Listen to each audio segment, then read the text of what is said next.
اعوذ باللہ من الشیطان الرجیم بسم اللہ الرحمن الرحیم۔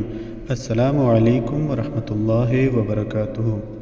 اس ویڈیو میں آپ کو حاکم وقت کے غضب سے بچنے کے لیے ایک وظیفہ اور عمل بتایا جائے گا۔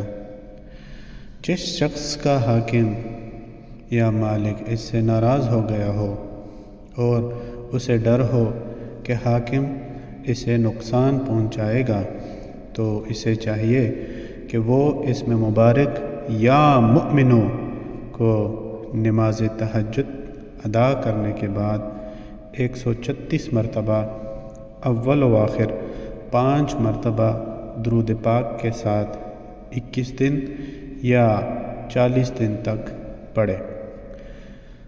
عمل کے دوران ہی حاکم وقت کی طبیعت میں کافی تبدیلی آ جائے گی اور اس کا غصہ ختم ہو جائے گا انشاءاللہ العزیز۔